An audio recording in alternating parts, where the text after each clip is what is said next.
E é isso, essa menina grandão, gratidão, começando mais um Pode Tudo. Primeiramente, eu quero te agradecer por você estar aqui nos acompanhando, trazendo essa energia boa, até porque quem vem com energia ruim fica aí mesmo, não assistindo, passa adiante. Mas só quero agradecer a você por estar seguindo aqui o nosso Pode Tudo e dando aquele like maravilhoso. Quero também agradecer a todos da 021, essa casa maravilhosa. Tá vendo aqui, ó? Esse brilho que passa aí pra você é daqui da 021. Qualidade em pessoa. Então, gente, hoje aqui no Pode Tudo temos um convidado especial. A pessoa até porque é um meu amigo, meu parceiro de longas datas, uma pessoa séria, ó, pessoa certeira que veio aqui nesse Pode Tudo, que eu falei pra ele, eu quero você lá.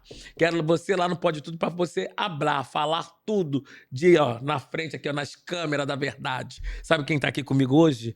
Essa pessoa que é diretamente da Vila Kennedy, cria da Vila Kennedy.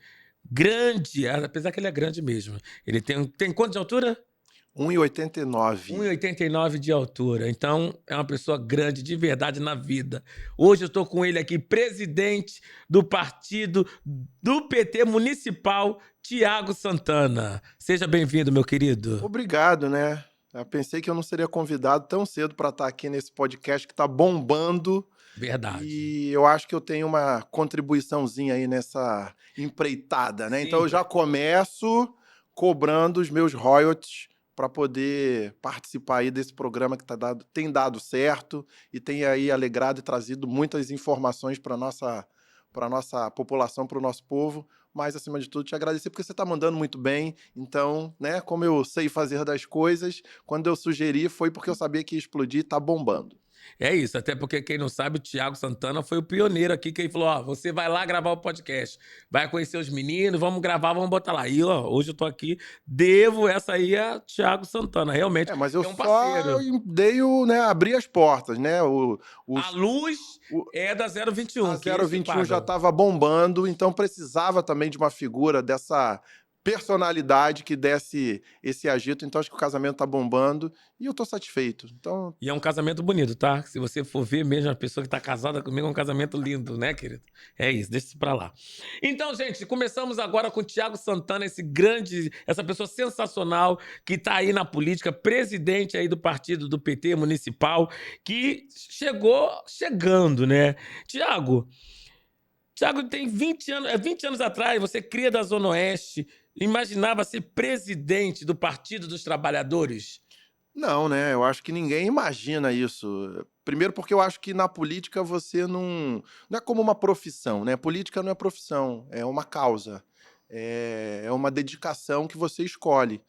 E não acho que nenhuma criança, nenhum adolescente sonha. A gente tem até aqueles sonhos, né? Acho que hoje, mais do que naquele tempo lá atrás, quando eu era mais jovem, ainda criança, hoje a gente vê, não, eu quero ser presidente, quero ser cantor, quero ser jogador, mas ainda sem uma noção muito definida do que se faria, qual é o papel. Então eu não tinha essa intenção política. A minha família nunca teve um envolvimento político, embora a gente sempre Ninguém da foi tua cercado. família? Não, ninguém da minha família. A gente só via política pela televisão ou quando tinha eleição e os políticos baixavam literalmente lá na Vila Kennedy. Eu lembro que teve uma ocasião, não sei se foi Marcelo Alencar, não sei quem era, ou se era o Marcelo, não sei se ele era governador ou se ele era prefeito, mas que ele uma vez foi lá prometer o fim das enchentes na Vila Kennedy e desceu de helicóptero. Parecia coisa de novela. Sabe qual é a novela? Quando o helicóptero desce, sobe Aquela a poeira. poeira. Pois bem, foi legal, foi um alvoroço, mas a enchente não acabou. Ainda não acabou definitivo, né? Hoje melhorou muito,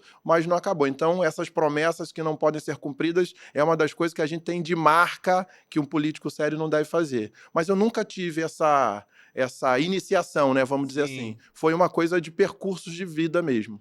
E na tua família realmente não tem ninguém ali envolvido na política. E como o Tiago se envolve na política? Como é que o Tiago chega nessa situação da política? Até porque se não tem ninguém da tua família, você foi assim, um start, agora eu vou lá pra política, ou a coisa aconteceu, foi um encanto. Não foi o cometa que passou e não foi a fada do dente que deixou um bilhetinho lá para eu entrar na política, não foi nada disso.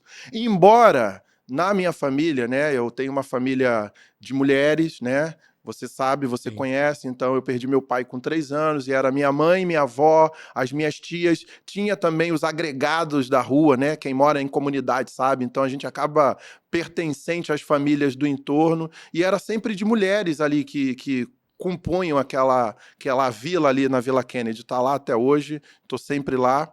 E a gente, embora não tivesse uma formação política, um envolvimento político, mas tinha uma coisa engraçada na época, que a gente usava o programa eleitoral gratuito para Aham. ficar assistindo, como se fosse um programa comum, né? Porque já naquela época a gente já tinha uns personagens, umas figuras meio Que era folclóricas. engraçado ali do Então era momento. uma coisa que era quase de distração da minha avó, né? Porque ela ficava reclamando: olha a cara desse, olha o cabelo dessa, olha esse que falou uma besteira. E a gente ficava ali vendo aquilo, obviamente, né, tirando uma onda, mas aquilo foi, eu acho que, despertando o interesse, que eu fui olhando, fui consumindo, né, esse conteúdo com o Sim. tempo, e aí eu acho que isso foi dando um start. Mas foi quando eu entrei na escola, né, no ensino médio, que meio que o meu chip foi ativado. Acho que a gente nasce com um chip, né? Um chip criativo, um chip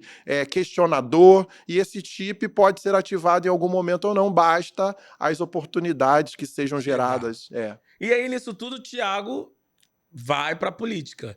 Ele chega ali, aquele chip lá, desbloqueou o chip. Desbloqueou. Tô Desbloqueou o chip chip, aí desbloqueado, começou é. a querer saber o que que é isso, onde isso para, como é que isso É, funciona. perguntador. Eu já tinha essas. Isso tinha quantos anos?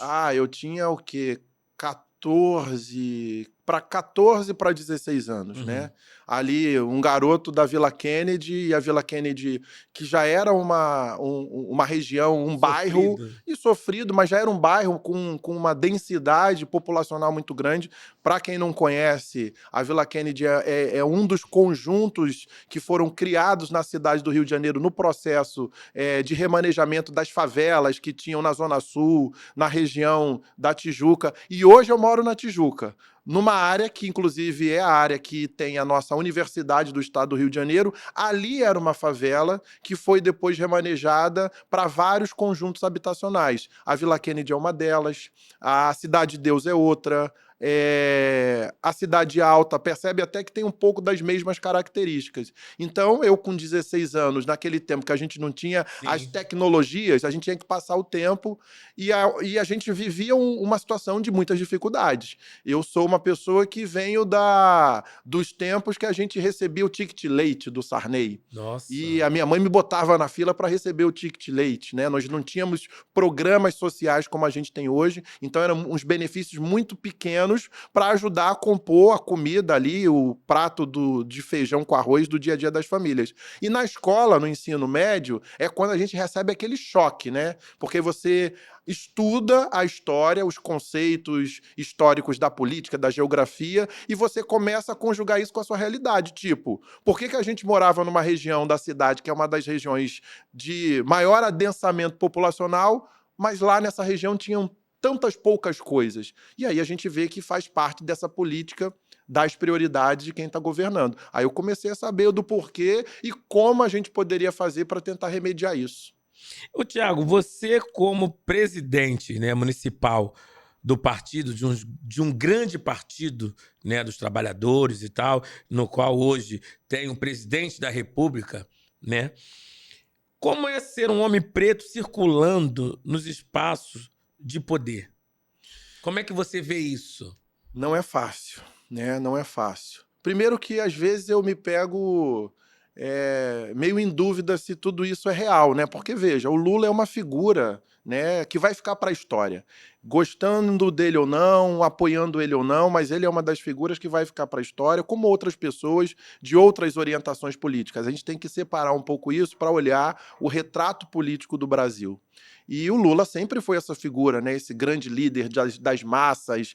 Lá atrás, né, ele tinha um perfil mais rústico, né, Sim. aquela coisa que até afastava as pessoas, e até eu confidencio que na época eu achava uma figura um pouco até muito agressiva, sem muito entender da história, mas ele é essa figura que eu, muito pequeno, já ouvia. E ter essa relação hoje de proximidade, dele saber quem eu sou, me chamar pelo nome, de saber um pouco da intimidade dele, é algo que às vezes me surpreende, porque os caminhos não foram caminhos fáceis.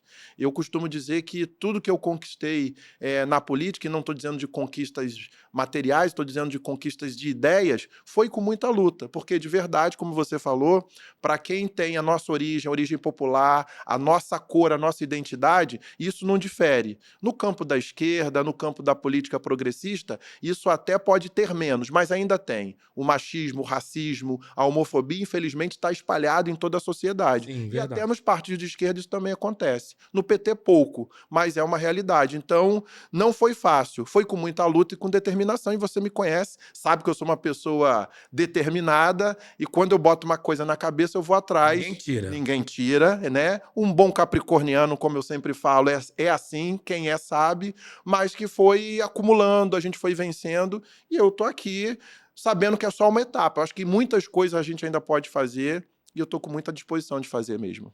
Mas você já sofreu algum tipo de preconceito por você? Não, não digo não só sendo o presidente do partido, mas você ali militante, no meio da militância, nessa vida toda, na sua vida dessa trajetória sua de adolescente para adulto e tal.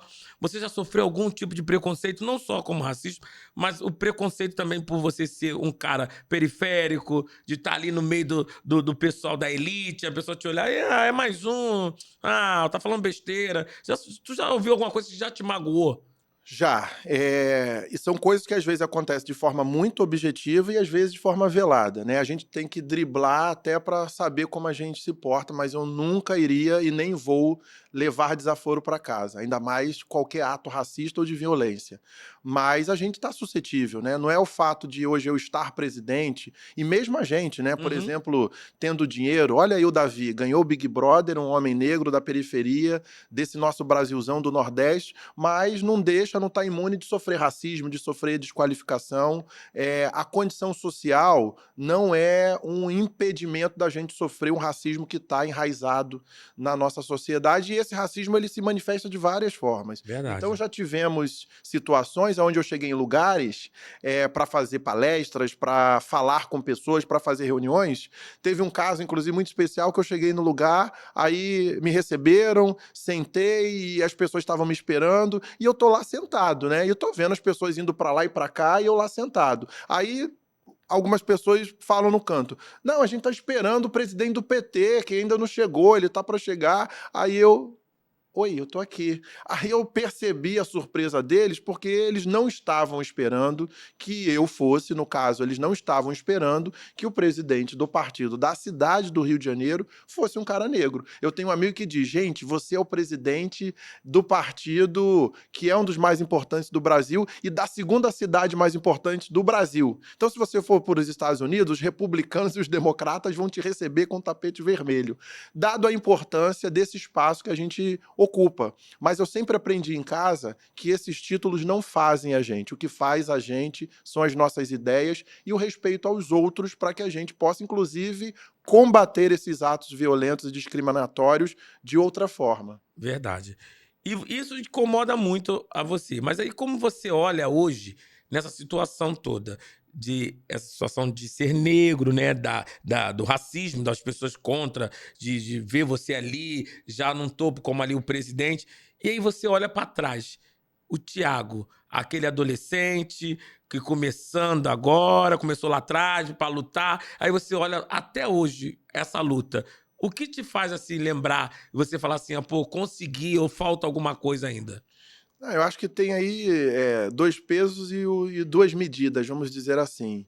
Eu acho que a gente conquistou, eu digo muito a gente, porque esse foi um projeto coletivo, eu não me considero, realizado exclusivamente, né. ter chegado onde eu cheguei, até por conta do próprio processo da minha eleição no PT, ser uma eleição, né? O PT é Sim. um partido diferenciado, não tem quem mande, olha, agora é você, entra você e sai o outro. Não, é tudo no diálogo e no convencimento dos filiados. Então eu fui eleito presidente, o que aumenta a nossa responsabilidade, né? Quando a gente é eleito, a gente está ali cumprindo uma condição de representação. Então eu acho que isso é um fator positivo, porque de verdade não tinha essa regra anteriormente. As pessoas eram pessoas mais experientes, era quem já tinha mandato, era gente mais do topo, vamos dizer assim. A minha eleição pode ter gerado uma surpresa e acho que também gerou uma felicidade, porque qualquer um com a minha trajetória, que somos muitos com trajetórias parecidas, podem estar ocupando esse espaço. Então eu me considero realizado por esse aspecto, mas ainda não me considero plenamente realizado, porque eu ainda vejo os companheiros e as companheiras que precisam estar ocupando os mesmos espaços. Então eu quero que essa ocupação desse mandato que eu estou exercendo sirva para estimular outras pessoas, para também disputarem, para também colocarem as suas ideias, porque a gente tem que ser a mudança que a gente quer. Isso é Verdade. de verdade. Então eu fico aqui entre a realização de ter dado um passo, mas ainda com a angústia da gente ter muitos caminhos para trilhar até a gente acabar com esse preconceito e com essas desigualdades que ainda acontecem dentro e fora da política. E, Thiago, nisso tudo, né? Você caminhando, presidente do partido, etc e tal. E aí, como foi esse seu primeiro contato com o presidente Lula? Eu não, o primeiro contato é difícil falar, porque assim, né, quando a gente entra de fato, né, participa da construção política do PT, a gente viu Lula, né? Eu sou de uma Não, eu tô geração. falando o primeiro contato seu, claro que você, dentro do partido, já teve várias reuniões e tal, mas tô falando aquele primeiro contato seu de você chegar, A você como primeira vez. presidente, o cara pegar sua mão, fala, meu presidente, tal, tal, tal, e aí? Ah, Qual é a tá. sensação de você falar assim, cara, eu cheguei aqui, tô falando, o presidente Lula tá falando meu nome, e, gente... As pessoas ainda acham que eu tenho o telefone do Lula e o Lula não tem celular, a gente sabe, né? Tem as pessoas no entorno que têm celular e que ele usa esse mecanismo. Não é de hoje não, tá, pessoal? É desde sempre. O Lula nunca teve um telefone do celular dele. Então as pessoas acham, são esses pedidos. Tem o telefone do Lula, quero tirar foto com o Lula. Não é tão fácil, às vezes a gente consegue. Mas eu acho que foram muitos momentos, acho que cada momento, e eu falo isso em algumas vezes, todo momento é um momento muito singular, sabe? Eu posso estar com ele hoje e daqui a uma semana, estando com ele de novo, vai ser um momento único para aquele momento. E aí tem situações especiais. Durante a pandemia, né? O Lula ficou preso, a gente sabe, né? E depois foi desconstruído toda aquela farsa de perseguição e ele saiu da prisão. Então a gente ficou naquela campanha Lula livre e tudo mais. Aí quando ele sai da prisão, a gente entra no processo da pandemia. Sim. E aí, quando ele sai da prisão, a gente fez muitas reuniões online ainda, antes de ter um contato direto com ele presencial. E aquilo ali foi, sabe, de ter contato com ele via esses meios online. Ele mandou abraço, ele já sabia quem eu era, já sabia que eu tinha me tornado presidente, ficou animado, porque foi durante o processo da prisão, a eleição. E aí, quando a gente esteve junto com ele, já aqui no Rio, e ainda durante a pandemia, ele de máscara, a gente de máscara, mas a gente conseguiu ali dar aquele soquinho, que não podia dar o abraço ainda, e foi muito legal. E todas as vezes ele é muito carinhoso, porque o Lula tem esse olhar sobre as coisas. Ele consegue falar do macro, mas sem deixar de dar conta das pequenas coisas. Tipo, Sim. como é que está o dia a dia do partido? Olha, tem que dar atenção nisso. Olha, tem que investir na juventude. Olha, tem que falar para fora. Olha, tem que organizar. Gente, né? Em tese, ele já era o presidente, ele já poderia estar satisfeito. Mas ele tem essa preocupação, que é o que faz dele essa grande liderança e que chama a nossa atenção para que a gente sempre esteja atento desse processo da conscientização política, que eu acho que é o grande desafio que o Brasil precisa atravessar, é que todo mundo tenha consciência política. Que tenha partido também, não precisa ser o PT. mas que tenha consciência política e escolha um partido pelas ideias, não pelas pessoas, né? É claro que o Lula é essa figura que a gente adora, que a gente admira, mas a gente também gosta das ideias do PT. Então não é uma coisa de devoção a uma pessoa, é uma ideia de um conjunto, de um projeto. É isso que o Brasil precisa, para a gente ter uma democracia mais consolidada e ter menos possibilidade de viver o que a gente viveu agora, de botar na presidência um presidente que não sabia nada, né? E a gente meio que viu isso acontecer e sofremos muito. O Brasil não pode passar mais por isso. Dentro dessa história toda do Thiago com Lula, eu cheguei a presenciar um momento, né, entre outros e tal, mas na campanha, naquela correria toda, e eu não quis saber, fui pra rua. Todo mundo foi pra rua. Falava que o Era Lula vida ou morte. O Lula tava em tal lugar, eu já estava lá com a minha bandeira, com a minha camisa e tal, boné. E aí eu me pego nesse dia, quando o Lula vai em Padre Miguel, pela primeira vez, e aquela mobilização toda. E aí eu falei pro Thiago assim, Thiago, pelo amor de Deus, eu tenho que parar lá perto do Lula e tal. O Thiago nervoso, porque tinha que agilizar, tinha que convocar e tal. O Thiago falou assim, ó, se vai ficar, se você vai falar, eu não sei. Sei que a gente tem que fazer o evento acontecer, o ato acontecer. E o ato acontece. E aí, quando o Lula chega, aquela coisa toda, no final, eu querendo tirar uma foto com o Lula, não chegava, porque era muita, muita, muita gente. Quando eu vejo, aquilo ali me parou, eu falei, cara... não é só ser meu amigo, né? É o que eu falo para as pessoas têm que admirar as outras, não a si só, a si mesmo, tá? Mas olhar as pessoas como exemplo, né? E aí eu olhei, eu falei assim, cara, ele é meu amigo, chegou, é um exemplo. Eu não vejo só o Pelé, como o falecido Pelé, a Elza Soares, a Glória Maria, que se passaram aqui, pessoas negras importantes, mas a gente tem pessoas que são nossos amigos, que são importantes, e a gente tem que dar valor a isso, a esse reconhecimento. E aí, quando eu vejo o Lula descer do trio elétrico, eu não sabia se eu pedia para tirar foto com o Lula ou se eu ficava admirando aquilo. E eu acabei não tirando a foto. Não, mas isso foi no Alemão. Não, foi no Alemão, isso. Foi no Alemão, isso, foi no verdade. Alemão. E aí o Lula desce do trio elétrico, eu e o Thiago lá, aquela coisa toda. E o Lula, quando vai descer, aí ele para no meio da porta, e eu querendo tirar foto, o Thiago naquela coisa toda. E ele para e volta pra trás e fala, Thiago... E segura assim na blusa do Thiago e fala, bate no peito, não sei o quê. E aí a Janja tentando descer, desce! E o Thiago, calma, o Thiago tá atrapalhando! E era ele que tava me segurando. Aí o presidente tá me segurando, e ela, desce você e ele! E eu ali no meio, olhando os dois. E eu falei, meu Deus, eu querendo tirar uma foto e tal. E eu fiquei olhando e ele conversando com o Thiago, pega o Thiago, fala no pé do ouvido do Thiago. E eu falo, cara, olha o exemplo. Eu fiquei pensando aquilo, eu falei isso pra ele. Falei, cara, o cara sai de uma comunidade, o cara lutou para chegar onde chegou, o cara tem vários sonhos, o cara negro, e aí tá com o presidente da República, o presidente do nosso país. Você tem noção do que é isso? É muito... É fácil as pessoas falar, não sei o que não, mas é só quem vive, quem luta, quem acredita. Então, tipo, não é rasgação de seda, porque é meu amigo, anda comigo sempre. Não, eu acho mas que não é rasgação, um orgulho, é um orgulho quando eu vejo. É bonito quando você olha para as pessoas e fala assim, você chegou. Né? E eu acho que você...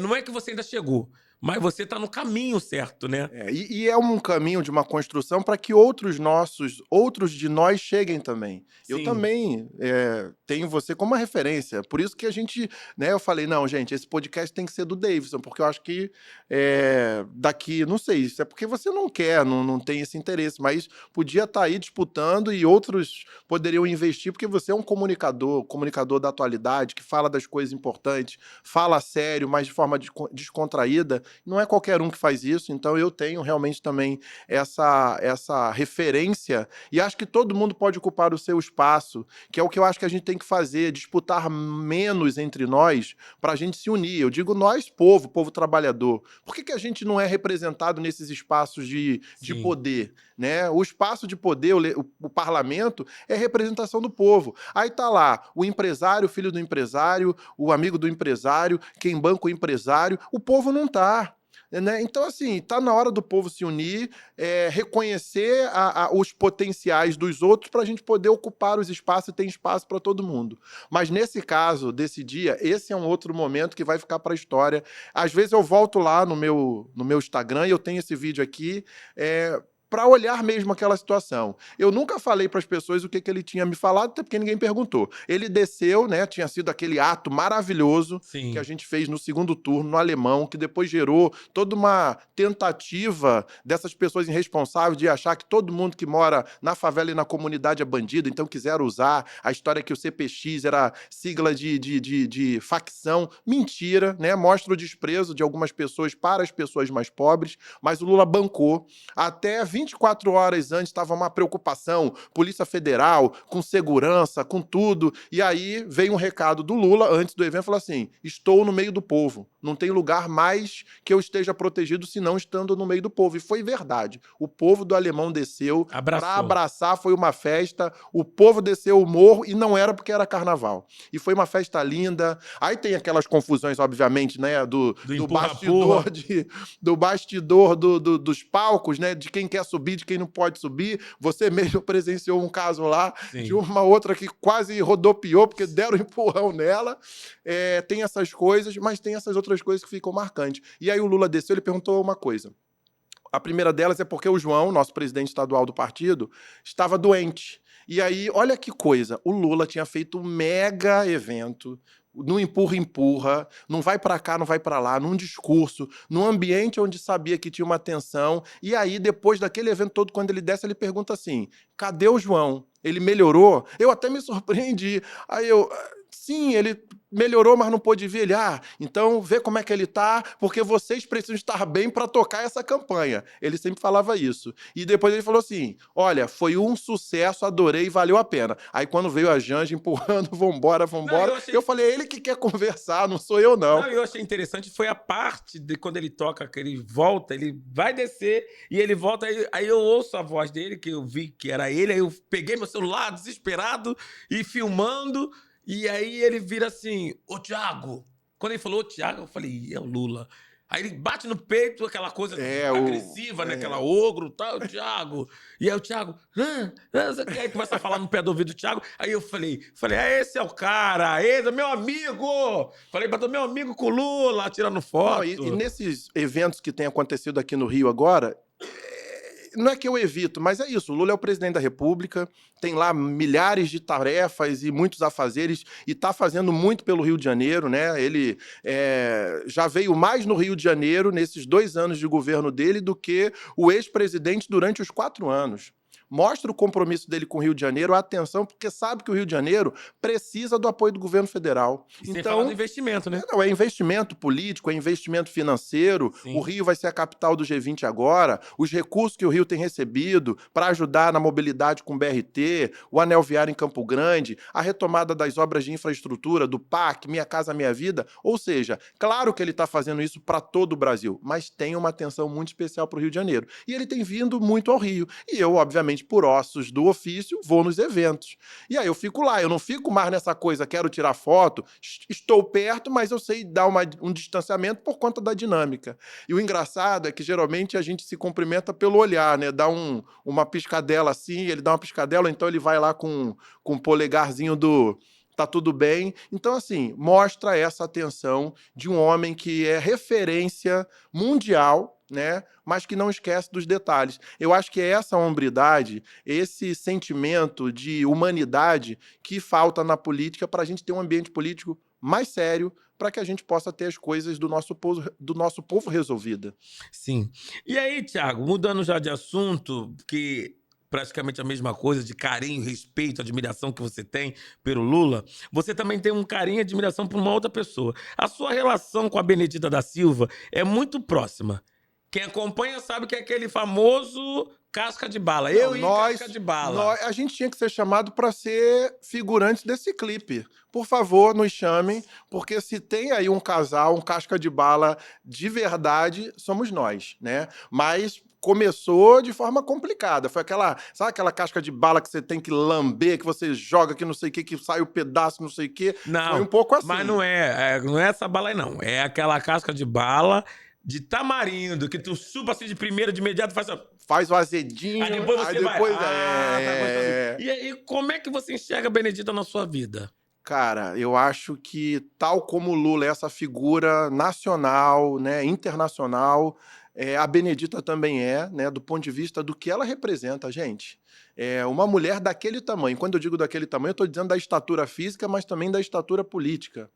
É porque eu acho que a política, como a gente estava falando aqui, ela tem muitos preconceitos. Sim. Então, se a gente tivesse menos preconceitos e até menos paixões, né, ideológicas, e a gente observasse mais as coisas do ponto de vista geral, a Benedita já era para estar aí em várias posições de referências. E ela já está, mesmo quando no próprio Brasil e no Rio de Janeiro ela nem tem, às vezes, essa consideração toda. Ela já foi, se eu não me engano ainda está, num painel lá na ONU, como uma das mulheres referência na luta por igualdade racial, por igualdade de gênero, por vir da onde veio e se tornar uma figura política. Não é porque ela é do PT, é porque é uma história muito boa de superação. Ela é Se maravilhosa. tivéssemos 2, 3, outra pessoa com uma mesma história do que a Benedita, a gente até falava, não, tem a Benedita e tem o fulano de tal, a fulano de tal. Mas não tem. Ainda não nasceu. Uma pessoa igual a Benedita ainda não tá para nascer. E tá para nascer, porque os tempos são É. outros.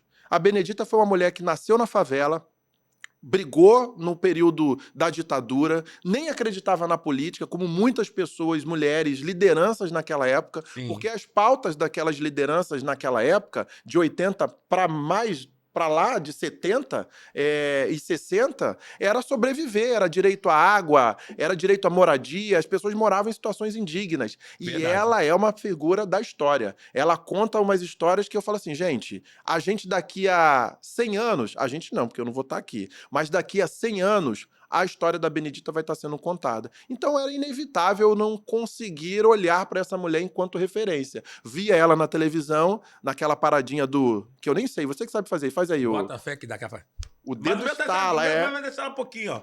o negócio... O dela, eu não sei, gente, eu tenho que pegar uma aula com a Benedita, porque o dela faz um Ela tem que vir sulapo. aqui para fazer uma explicação, Isso. uma Garoto, aula. eu vou falar uma oficina do estalar de dedos. Olha, eu vou te contar uma história.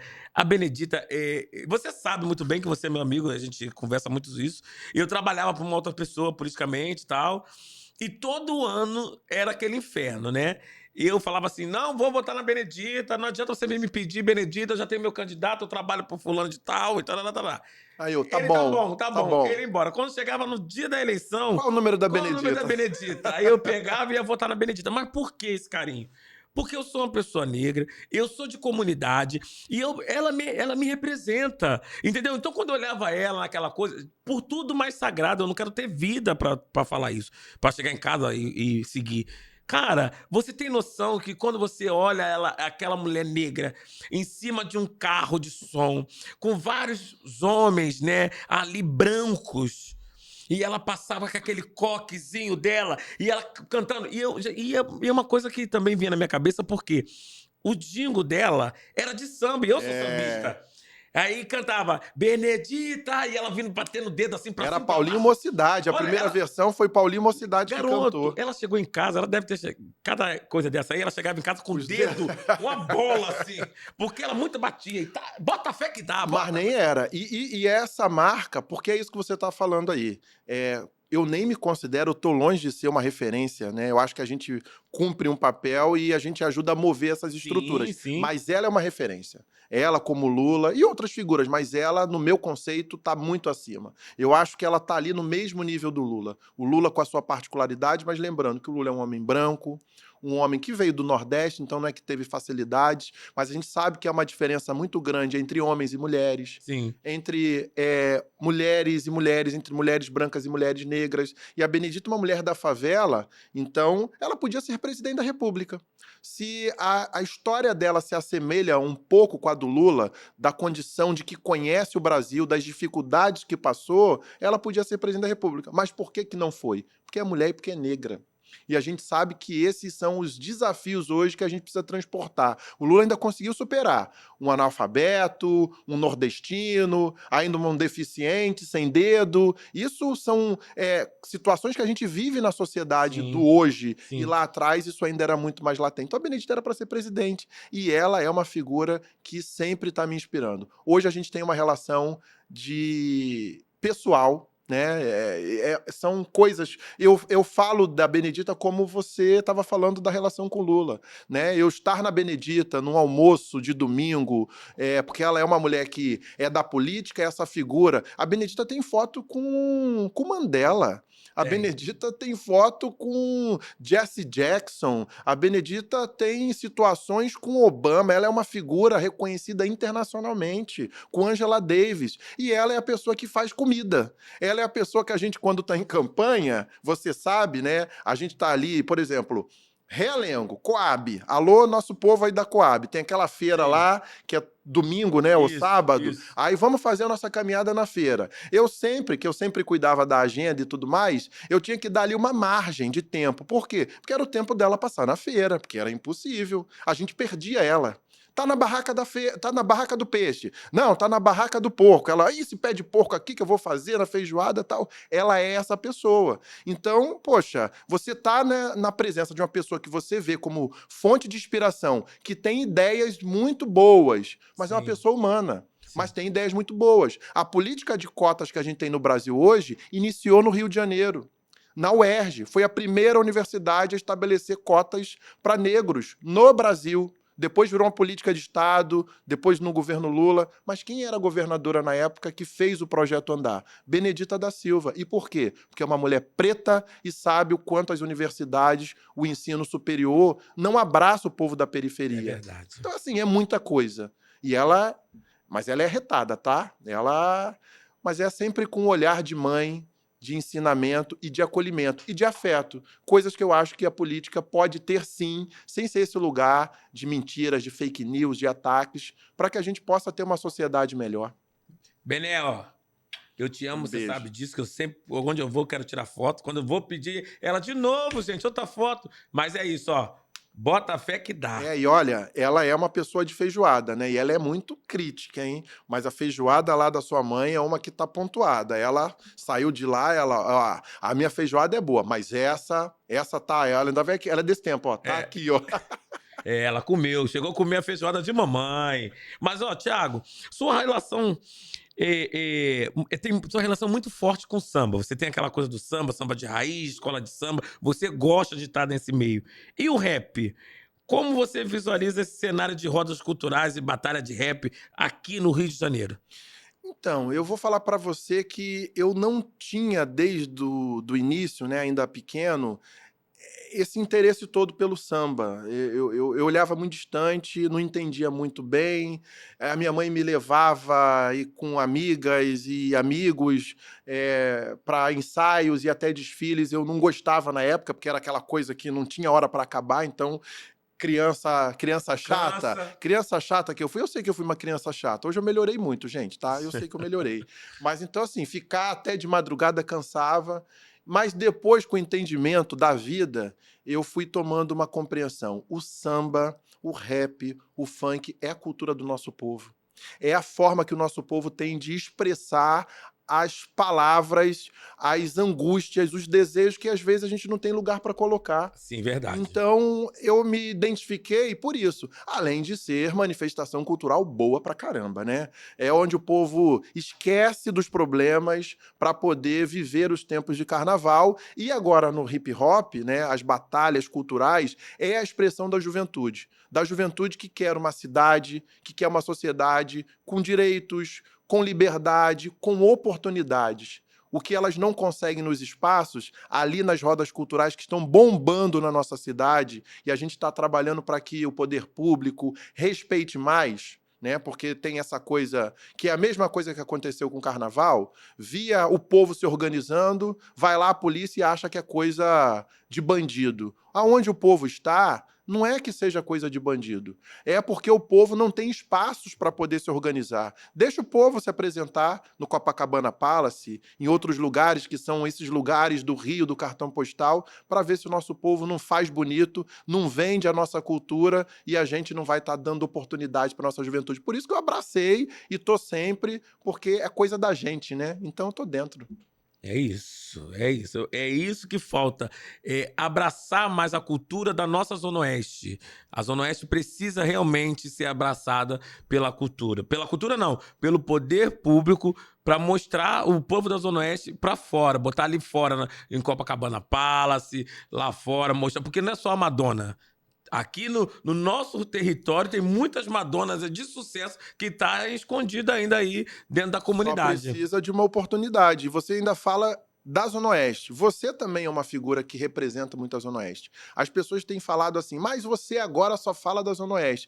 Claro, assim, eu sou da Zona Oeste e a Zona Oeste, ela é o maior território da cidade. A cidade não tem mais para onde crescer. Né? Embora a gente está vivendo ainda uma revolução arquitetônica, de expansão da cidade, tem a área do porto que está sendo valorizada e realmente merece ser valorizado, porque estava ali tudo parado, o pessoal ficou zoando na época, vai demolir essa perimetral e não vai funcionar. Eu admito que eu fui um desses que fiquei preocupado, mas eu depois paguei com a língua, porque não é que o negócio funcionou mesmo, tem que melhorar ainda mais, mas funcionou e tem que ter quem faça. Então, parabéns para o prefeito que fez, teve coragem de fazer. Não pode ser só fazer para receber aplausos, tem que fazer com a convicção de que aquilo pode realmente melhorar. E aí aconteceu essa revolução na área do Porto, mas a Zona Oeste ainda precisa. E você é uma voz, porque você sabe, olha, a Zona Oeste tem escola de samba pra caramba, do primeiro, do grupo especial, da série Ouro, do grupo de acesso, Blocos. bloco pra caramba. Gente, só ali por que a gente não tinha por que a gente não tem uma cidade do samba na Zona Oeste? Por que a cidade do samba tem que ser só aqui no centro? Ainda mais agora que vai ter a cidade do samba 2. São essas defesas que a gente tem que introduzir nas pautas de quem decide as vidas, o dia a dia das nossas vidas no Rio de Janeiro. E a Zona Oeste é prioridade. Eu estou realmente ali determinado, aí nessas condições aí de proximidade com Lula, com esse pessoal. Ah, vamos fazer o Rio de Janeiro. Eu falei, e a Zona Oeste? Tem que levar para a Zona Oeste. Se tem que expandir, é na Zona Oeste que tem que ter expansão, porque lá está a maioria do povo e esse povo tem que ter oportunidades. E dentro disso, Thiago, de oportunidade que você vê dentro da Zona Oeste, já que você está falando da Zona Oeste, como é que você vê essa situação da Zona Oeste? Dentro da periferia, ali, de emprego, educação, saúde, o que você vê que precisa melhorar mais ali dentro da Zona Oeste? Olha, o que a gente vê é a realidade que a gente não gostaria de ver. Um esquecimento, um abandono, né? Tem esse processo de apartheid, né? Tá aí escrito em livros, em conteúdos acadêmicos, o Rio dividido, né? Que o Rio só começa depois do túnel, que é o Rio do cartão É. postal. Eu tenho falado muito sobre isso, mas não é porque eu estou criticando o cartão postal. Eu estou defendendo um Rio de cartão postal, o Rio que defenda e promova as suas belezas. Por isso eu defendi a Madonna. Quem viu, viu eu lá correndo e guardando meu lugar para assistir o show, porque isso trouxe valorização para a nossa cidade e trouxe entretenimento. E a gente, inclusive, mostrou uma forma de dar cultura gratuita para as pessoas com segurança, que é um grande problema que a gente vive também. Mas não pode ser só nessa zona que já tem muita coisa do Rio de Janeiro, nessa Sim. área que já tem muita coisa. Tem que ser na cidade como um todo. Eu até brincava, nós levamos a Madonna para Copacabana. Tá na hora de levar a Beyoncé lá para Moça Bonita.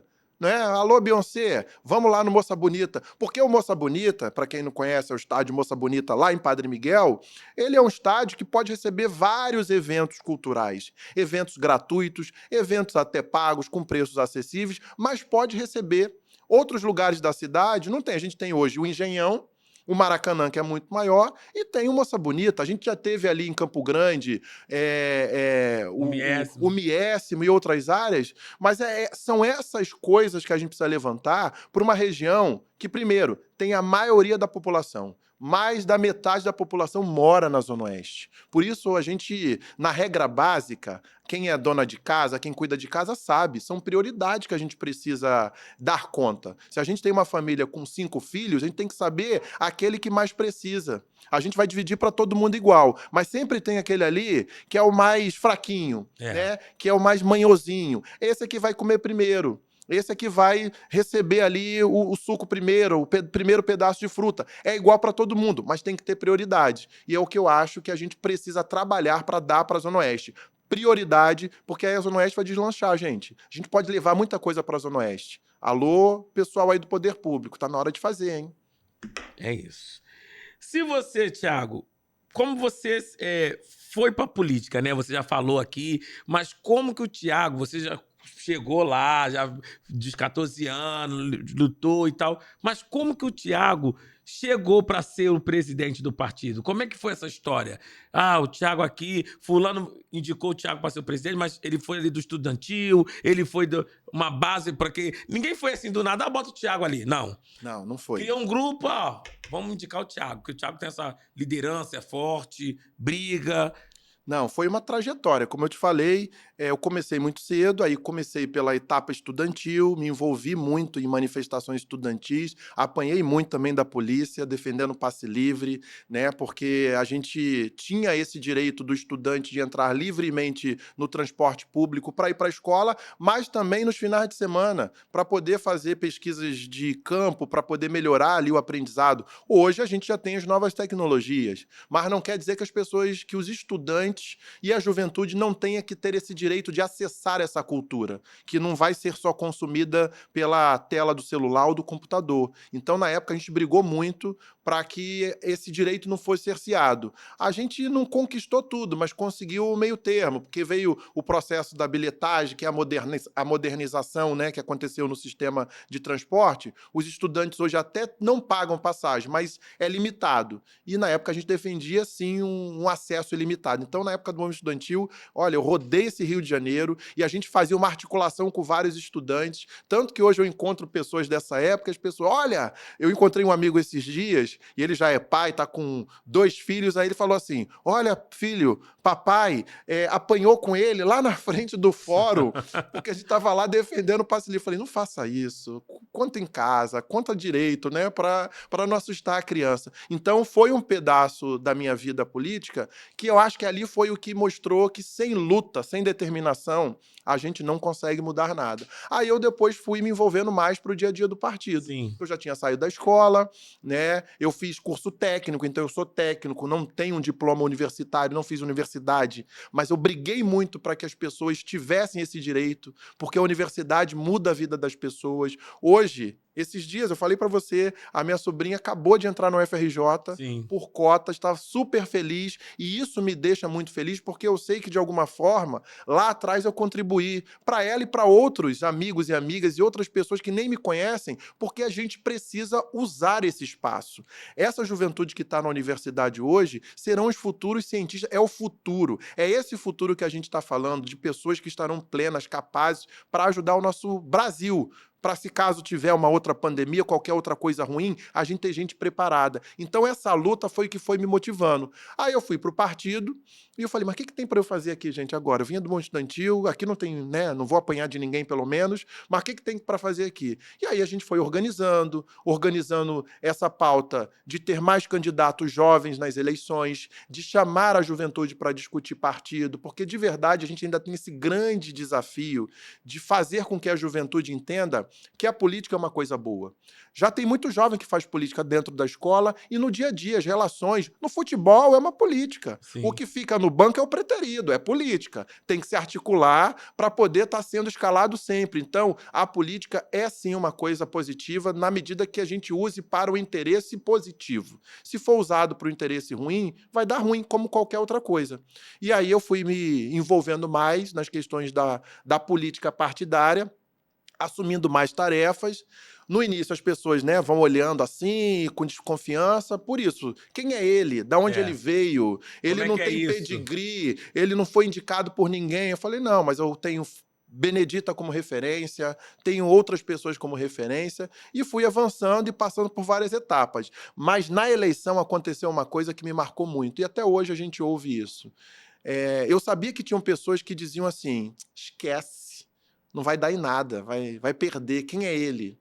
E eu ganhei a eleição, né, com uma votação expressiva por uma construção coletiva. Então essa mensagem fica para todos nós que às vezes fazemos o nosso máximo e vem qualquer pessoa sabendo do nosso potencial e diz: esquece, não vai dar nada, vai dar muita coisa. Porque quando a pessoa fala isso, é porque a gente já está incomodando e ela sabe que o nosso caminho está traçado e ninguém pode impedir. Então foi isso, eu cheguei aqui e vamos embora que ainda tem muita coisa para eu fazer, porque vontade eu tenho de montão, você sabe. E aí? O que a política mudou na sua vida como pessoa, Thiago? Me deu consciência, né, me deu noção, Uhum. noção de luta de classes, me deu noção de que não adianta eu receber um saláriozinho bom, não adianta eu ter uma roupazinha melhor, mas se eu andar lá pelos corredores do Village Mall, vai ter um segurança atrás de mim achando que eu sou um bandido, porque eu sou um cara preto.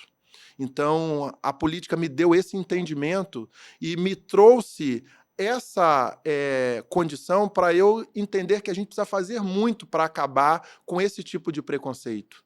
Porque não adianta eu estar presidente, não adianta eu chegar com tapete vermelho, não adianta eu ter muitas credenciais, porque as pessoas vão tentar diminuir a gente. Sim. Porque há um preconceito muito grande na sociedade que não é só na política. Mas eu acho que a política pode ser o meio para a gente trabalhar para desconstruir esses preconceitos e essas desigualdades, que é o que faz o Brasil não prosperar.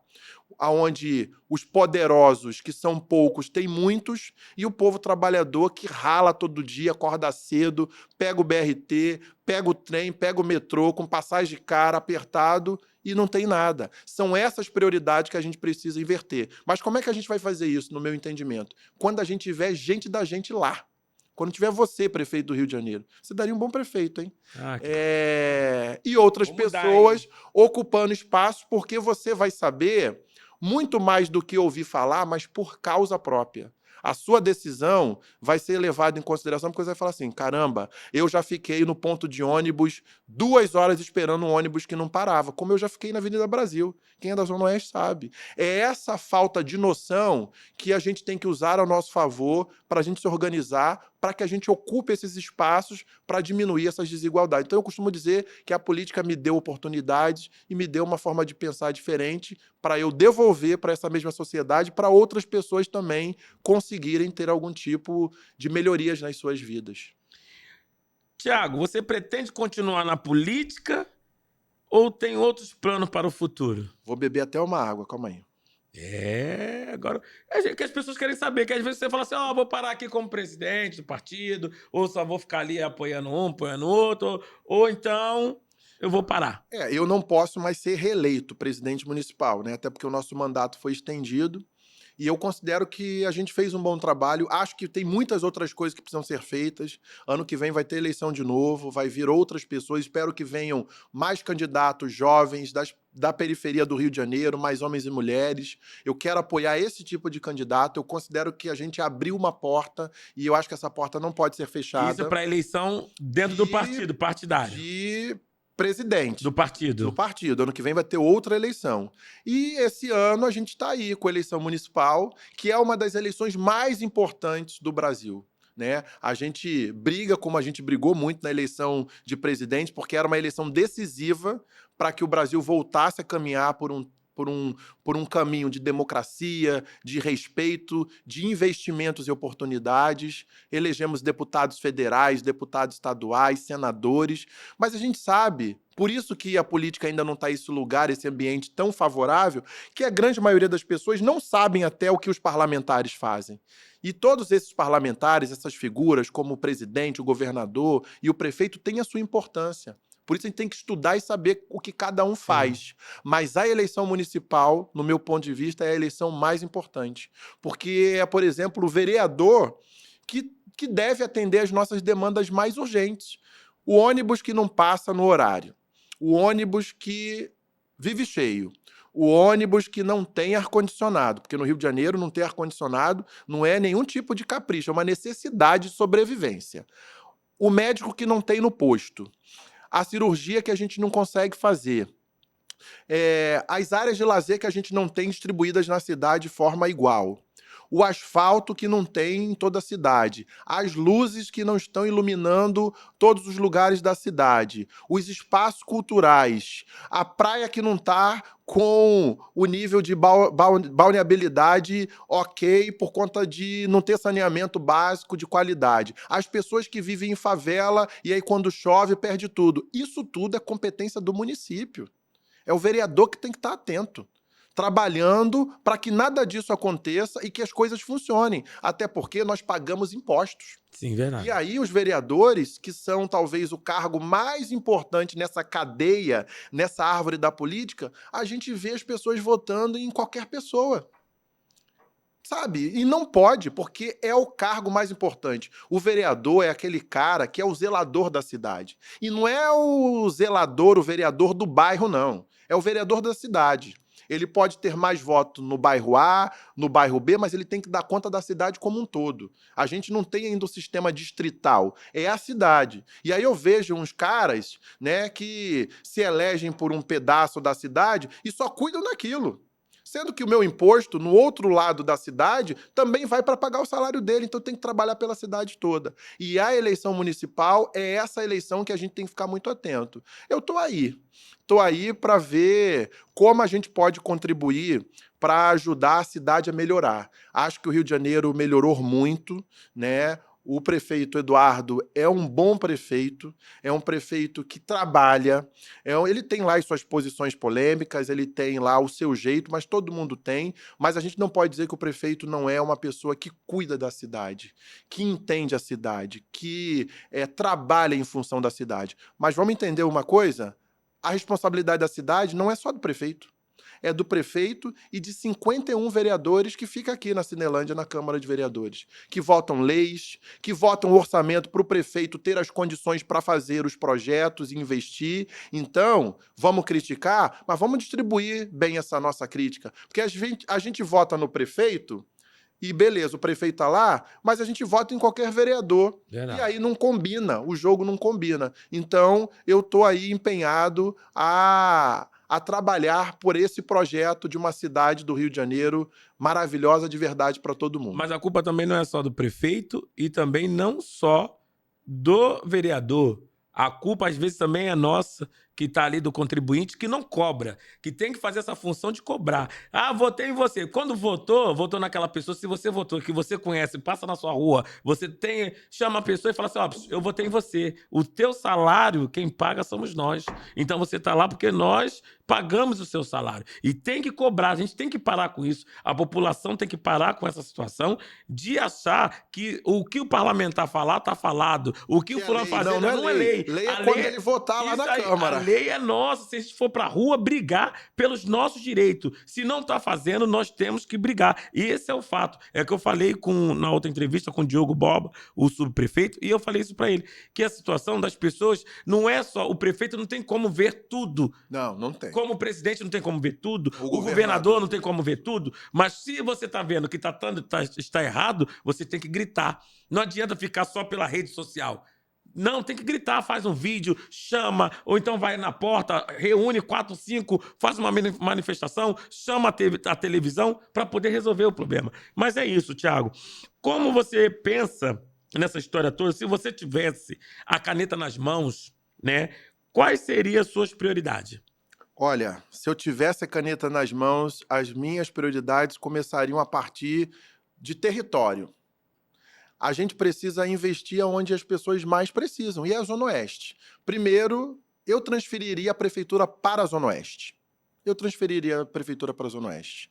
Ah, é uma demagogia? Não, porque eu estaria falando e dando atenção para a maioria da população da cidade. É que lá é maior, né? Hoje, ele tem vários equipamentos que ele despacha, né? Ele tem a sede da prefeitura, e ele tem outros lugares onde ele fica outros dias. Isso já é válido. Mas eu inverteria. Eu ficaria mais na Zona Oeste e os outros dias espalhados. No Palácio da Cidade, né? Em outras situações, acho que poderíamos construir até um palácio da cidade na Zona Oeste, para receber chefes de Estado, para receber personalidades. Nós precisamos valorizar determinados territórios da nossa cidade, que é onde tem o carioca. O carioca é uma cultura de vida. né? Essa nossa malemolência, esse nosso jeito, não é uma situação sui generis, não. É uma característica. A carioquice é uma característica. Então, a primeira coisa que eu faria era transferir a gestão para a Zona Oeste e levar, inclusive, técnicos da prefeitura para vivenciar essa experiência. O presidente Lula, no primeiro mandato dele, em 2002, ele fez aquelas caravanas. Ele levou todos os ministros para rodar vários lugares do Brasil, lugares pobres, para que os ministros entendessem. São para essas pessoas que a gente vai governar.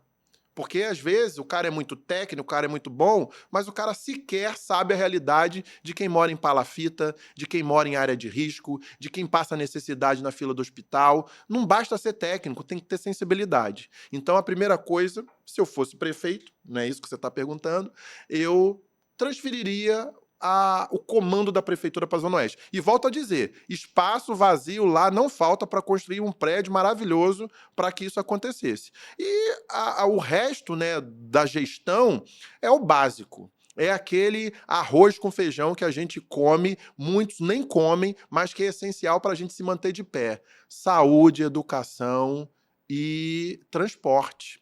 São as coisas mais básicas, gente. Sem isso, sem saúde, sem educação, sem transporte, a gente não vive. É. A gente não consegue chegar em lugar nenhum, a gente não aprende nada e a gente não sobrevive. Então, eu sei que o orçamento da cidade é um orçamento apertado, o orçamento das nossas casas já é apertado, não é para aqueles ricos lá, os ricaços. Inclusive, você sabe que os ricos, os grandes ricos, não pagam impostos de helicóptero, de lanchas. Isso é uma outra coisa. Quando a gente começar a cobrar imposto desse povo, para esse imposto ser distribuído para quem precisa, a gente vai reverter esse quadro de desigualdade e de oportunidades às avessas que a gente tem no Rio de Janeiro. Então, eu estabeleceria prioridades e também ouviria mais as pessoas. Por mais que a gente esteja no comando do governo do Estado, da presidência da República e da prefeitura, um governo que ouve mais a população, que dialoga mais, é um governo que tende a dar mais certo. Não só o governo, o legislativo também. Aquilo que se vota na Câmara de Vereadores, que geralmente ninguém sabe, ninguém acompanha, se chamasse mais a população para propor, para sugerir, a gente teria mais leis eficientes e não as leis que a gente vê hoje, que é só nome de rua, ou leis que não funcionam e não servem nada para o nosso dia a dia. Então, se eu tivesse a caneta na mão, eu começaria por aí. Olha, a caneta valiosa, hein, querida? A caneta daquela de pena. Não, pode ser aquela Bic, mas a Bic que dá, ó. Agora deixa eu te fazer uma outra pergunta para a gente finalizar essa parte. No geral, qual seria a sua avaliação sobre a gestão do governo atual? Qual governo? Municipal, nacional? Os São dois. tantos governos. O Aliás, estadual... não, os três. Olha, vamos começar então de cima para baixo. O Lula é presidente pela terceira vez, né? Mas cada governo é um governo diferente, obviamente, são pessoas diferentes, só ele é o mesmo. Sim. Mas que nem é o mesmo do ponto de vista pessoal e humano, né? O Lula fez 2 bons governos, com auge de popularidade, numa circunstância política diferente, saiu do governo, elegeu uma sucessora, a primeira mulher presidenta da República da história, queira a gente goste ou não, mas vai ficar para a história, foi preso, o PT passou por tudo que passou e o Lula volta a presidente da República. Eu acho que o Lula voltou para a presidência por essa relação de proximidade que eu tenho com ele, muito mais humano, muito mais sensível. Até porque ficar preso do jeito que ele ficou, sabendo da sua inocência, da perseguição que ele estava sofrendo e que não se sucumbiu e submeteu àquela armação toda, o cara quando sai uma outra pessoa. Não foi à toa que casou, tá aí com essa disposição. E esse governo do Lula é o mote que ele estabeleceu para a gestão, união e reconstrução. Sim. União porque o governo anterior destruiu tudo. Era um governo da desordem, da bagunça, da gritaria, da falta de união. Inclusive no momento que o Brasil mais precisou, que foi no momento da pandemia. O Lula recupera o diálogo, a união, como ele está fazendo agora no Sul. O governador do Sul é um governador de oposição, ferrenho, que critica, que não contribuiu, inclusive, na eleição, porque deu segundo turno entre Lula e o outro lá. O governador não tomou lado, mas o Lula está lá no Rio Grande do Sul. O Lula está ali para ajudar as pessoas. Ele não está olhando a coloração partidária do governador e de ninguém, do prefeito, mesmo alguns lá até fazendo politicagem. O Lula está lá para ajudar as pessoas. Então, a visão que eu tenho do governo Lula é um governo de união e reconstrução, para o Brasil continuar nos trilhos para poder melhorar cada vez mais. E do governo estadual? Olha, o governo estadual já não é isso tudo, né? É uma situação completamente diferente. O Rio de Janeiro tem aí um ranking que eu acho que a gente não deve, de verdade, se vangloriar. Nós somos o estado que temos mais governadores, ex-governadores que já foram presos. Gente, não é possível. Alguma coisa está errada. E olha que essas pessoas tiveram direito à ampla defesa e tudo mais. E nós, os cidadãos, os eleitores, temos que olhar isso como um alerta. O governador que está hoje, ele era o vice do outro, que ninguém sabia quem era, juiz, porque era juiz, que ia fazer e acontecer, e foi deposto porque foi pego desviando recursos no meio da pandemia da hora da saúde. A gente não compactua com nenhuma ilegalidade, nenhuma roubalheira. Mas acho que a pior das todas roubalheiras é alguém tirar dinheiro da saúde. Porque ao tirar dinheiro da saúde, você está comprometendo a vida de pessoas que dependem daquilo. Não é que eu estou dizendo que pode tirar dinheiro de outro lugar, não. Mas tirar dinheiro da saúde é de uma coisa que vai da ilegalidade, da roubalheira, para a desumanidade. Porque as pessoas dependem disso. O quanto das pessoas ficam nas filas, não conseguem atendimento, e a pessoa faz um negócio desse, então aquilo ali é um mal que tem que ser punido de uma forma E exemplar. leva as pessoas à morte, E né? leva as pessoas à morte. Tantas morreram por conta daquele processo. Sim. E o governador que está é o vice daquele, que se elegeu numa condição que até agora a gente não entende, que inclusive está passando por processos de explicação na justiça.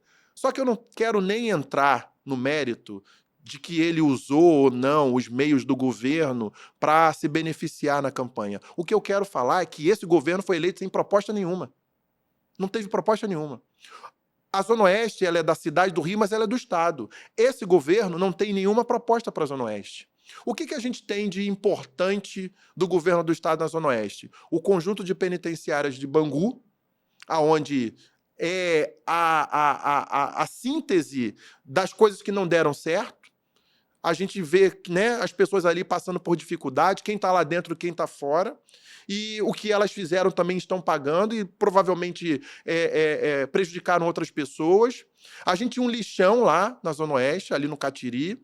A gente tem a SEDAI, que foi vendida, que é mais ali para Itaguaí. Ou seja, o governo do estado não tem nenhum projeto que a gente possa olhar assim e falar assim, caramba, esse projeto da Zona Oeste aqui que o governo faz é um projeto que melhora a nossa... Nem o piscinão de Ramos, por exemplo, né? Que levou entretenimento, levou lazer para as pessoas. Na época muita gente reclamou, mas eu acho que é uma política que podia dar certo, né? Nem isso o governo do estado levou. Então, assim, para que fez? O que está fazendo? Acho que foi eleito sem propostas. E o prefeito Eduardo Paes, ele está no terceiro mandato também. E eu costumo dizer que ser prefeito do Rio de Janeiro, nessa característica toda do Rio, ser essa cidade, esse estado tão particular, né? Tão com jeitos muito próprios do carioca e do Sim, fluminense, não é fácil você ser eleito prefeito. Ninguém é eleito prefeito por acaso. Você precisa mostrar o seu mérito, você precisa mostrar as suas E ideias. 3 vezes não dá. E 3 vezes não tem como. Não foi por acaso, né? Ele é um cara que conhece bem o Rio. Eu já falei para ele que nessa época do movimento estudantil, eu ainda antes, e a gente se encontrou. Olha que coisa. Ele era subprefeito da Barra, eu era ali jovem aprendiz ainda, estava entrando no ensino médio, e eu encontrei com ele porque eu trabalhava na prefeitura nessa época, na Secretaria de Obras, e eu o via, um jovem, né, com essa mesma característica de querer fazer, de querer cuidar, e hoje eu sou o presidente do partido, que está em aliança com ele, e a gente dialoga, eu falo ali, a gente conversa muito, ele até riu, falou, caramba, nossos caminhos já estavam traçados. Eu falei, será? Quem sabe no futuro eu possa ser um vice do Eduardo? Não agora não, gente, tô falando lá, Eduardo presidente, governador, não sei. Mas eu acho que o Eduardo faz um governo que cuida do Rio. Isso é uma coisa importante, né? Ele não vê as pessoas como números, ele vê como pessoas. O governo tem deficiência? Tem muitas. E não vai ser o governo do Eduardo, só esse, um futuro, o que passou, que vai resolver. Mas eu acho que ele tem tocado em situações que são importantes para a cidade. O BRT é uma delas. O governo passado, né, que era aliado do presidente passado, paralisou obras importantes estruturais necessárias para a cidade. A gente sofreu muito com a Avenida Brasil, com aquelas obras paradas, e o BRT aí está mostrando que é uma política de eficiência. A gente precisa terminar o BRT, precisa fazer com que o BRT chegue até Santa Cruz, precisa pensar também como é que vai ficar as pessoas que não estão no ônibus, mas estão ali na Avenida Brasil, nas outras pistas, mas a prioridade é sim para quem anda de transporte público. A gente precisa pensar isso tudo, só que as coisas estão sendo feitas. Talvez se não tivesse ficado parado nos 4 anos do governo anterior, hoje a gente já estava num patamar mais avançado. Bem avançado, Então, o que eu verdade. posso dizer do prefeito Eduardo Paes é que ele é uma pessoa que sabe o que está fazendo, tem muita dedicação pela cidade, mas a gente pode fazer mais. Mas isso vai fazer na medida também que ele incorpore mais pensamentos, que ele escute mais as pessoas e que ele também tem esse olhar, que eu sei que ele tem, para essa região, que é uma região que é a região que é o futuro do Rio de Janeiro, que é a nossa Zona Oeste. Aí o Rio de Janeiro vai bombar. Tiagão, agora é o seguinte, a gente vai fazer um jogo rápido, aquele bate-bola, Ai, meu perguntou, Deus. respondeu e aquele efeito final. Tá preparado? Calma aí, é tipo aquele da Xuxa? Isso, perguntou, Ah, respondeu. tá bom. Então vamos lá. Uma palavra que te defina. Coragem. Sua melhor qualidade. Perseverança. Seu maior defeito. Insistência. Política. Transformação. Zona Oeste. Futuro. Rio de Janeiro. Maravilhoso para todo mundo. Família. Base. Pela sua família, você é Resistência. seu maior medo. Decepcionar os outros. Um sonho não realizado.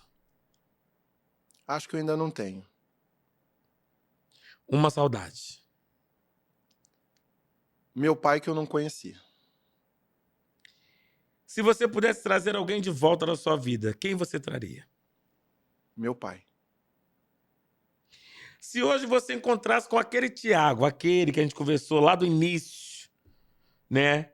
O Tiago criança, qual conselho você daria para ele hoje?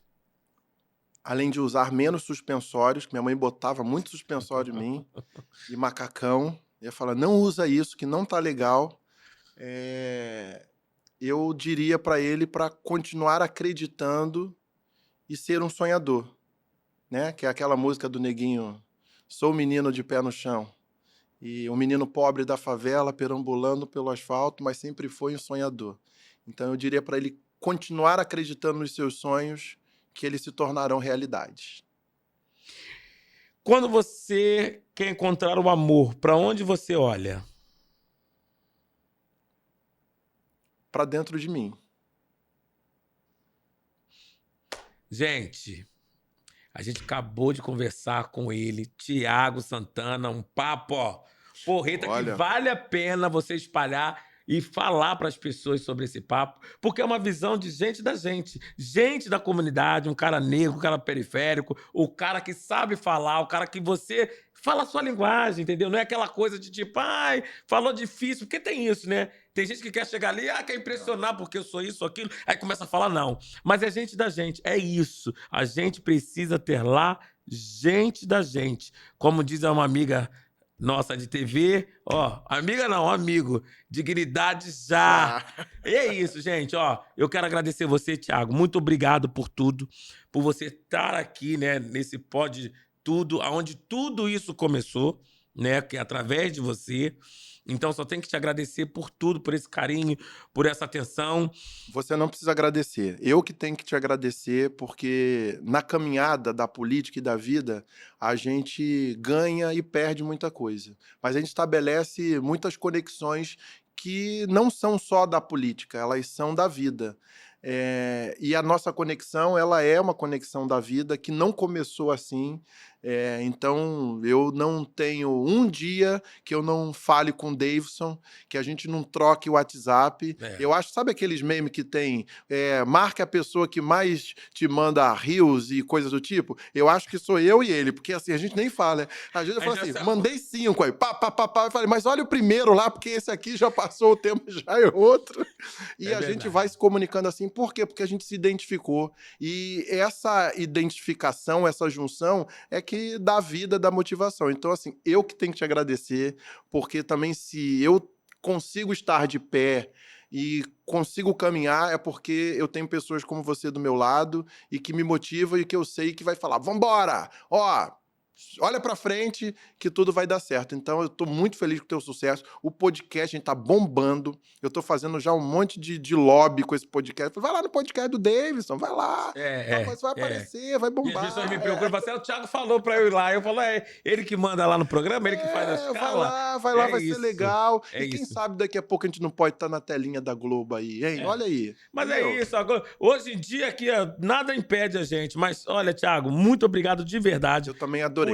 Por esse carinho, por essa atenção. Eu peço a Deus, a todos os orixás, a todos os segmentos, a tudo, a Buda, a Oxalá, tudo que for possível, que lhe traga caminhos abertos, que te traga muita saúde, prosperidade, né? Que você... É isso. O povo precisa disso. O povo precisa de pessoas que falem a verdade, que sente na pele, que tem ainda aquela raiz. E eu tenho você como exemplo, né? Eu sempre falo isso, não é rasgação de seda, até porque eu não preciso disso. A gente falou isso hoje de manhã.